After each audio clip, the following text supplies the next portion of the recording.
Yes, I am sorry to hear that, I said. But who do you think is stealing the daffodil? Now he is asking a question that I want to know. Who is stealing this? Uh, who do you think is stealing this daffodils? Obviously, it's someone who owns a dog. First, the person is having a dog. Someone who takes a dog out regularly for morning walk. This is another reason that points to a woman, and especially high heels, so that a woman in London is likely to keep a small dog, and judging from the animal's footprints, it was a little Pekingese or a very young Pomeranian. So that day people used to keep Pomeranian. So from the footprints they come to know it may be Pekingese or Pomeranian. If you observe the damp patch on that lamppost, you will realize that it should not have been very tall, because from that damp patch or lamppost we come to know that it is not very tall. So that I propose bond is that we conceal ourselves behind this herbaceous border and wait for the culprit. Now what Sherlock Holmes is saying, that we should hide ourselves behind this, and we will wait for the culprit to return to the scene of the crime. The lady who is stealing the daffodils every day will come today also, and we are going to catch. She is sure to come again this morning. She has been stealing daffodils for the past week. From the last week, she is stealing, and stealing daffodils like a smoking opium soon becomes a habit. Now, like people are those who are smoking, they get habitual of it.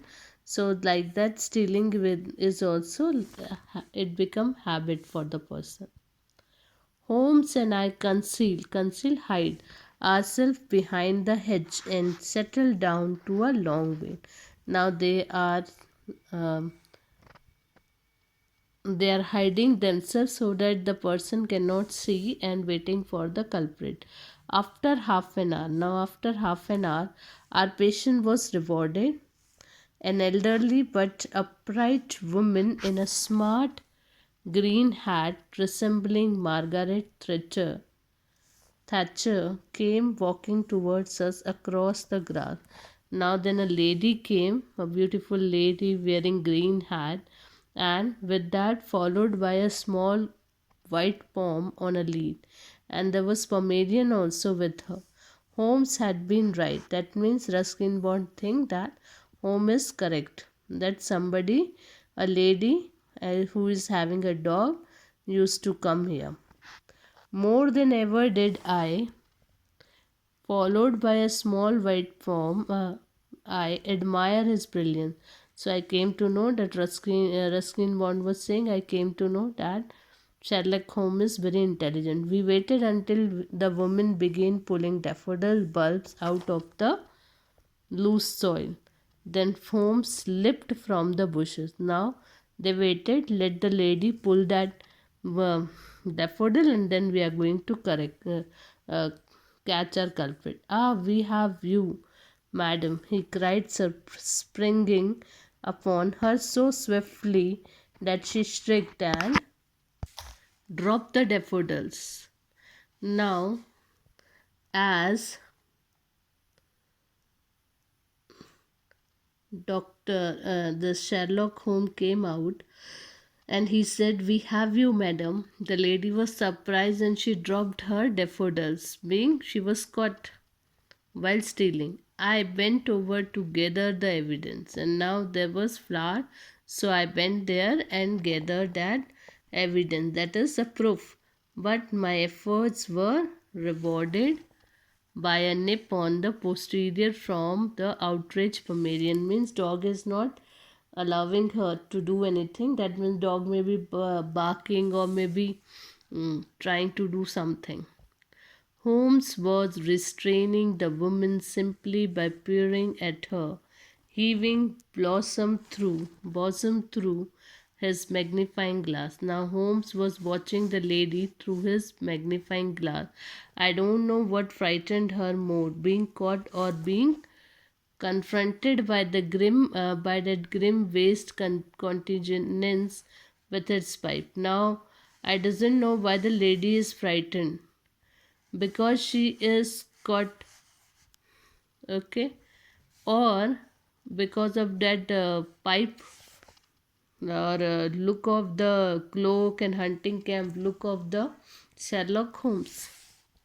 Now, madam, he said firmly, why were you stealing His Majesty's daffodil? Now he asked the question, why you are stealing this? She had begun to weep, and the lady started crying. Always a woman's best defense, and I thought Holmes would soften. Now the lady start crying, and Ruskin Bond think that ladies are always habitual of doing this. So now Sherlock Holmes becomes softened. He always did when confronted by weeping women, and if women were weeping, so everybody gets soft. And this wasn't Mistress Thatcher. She would have gone on the offensive. I would be obliged, Bond, if you would call the park attendant, he said. And now Sherlock Holmes said, please go and call the park attendant. I hurried off to a distance greenhouse, and after a brief search found a gardener. Now he find out the gardener. He had to search for this. That gardener was in the greenhouse. Stealing daffodils is she, he said, running up at the double wicked looking rake in one hand. Now he asked the person, gardener, that the person who is stealing the daffodils, we have caught her. But when he got to the daffodil bed, we couldn't find the thief anywhere. But when he got back again to the daffodil bed, there was nobody. Nor was Holmes to be seen. Even Sherlock Holmes was also not there. Apparently, they had gone off together. The lady and Sherlock Holmes both are not there, leaving me in the lurch, and they left me in between. I was overcome my doubt and embarrassment, but then I looked at the ground and saw daffodil bulb. Now nobody was there, but when he looked at the ground, daffodil bulbs were scattered about on the ground. Means everything was true, that he met Sherlock Holmes and all this, but both of them went from there. Holmes must have taken her to the police, I said. Now he thought maybe Holmes has taken the lady to the police.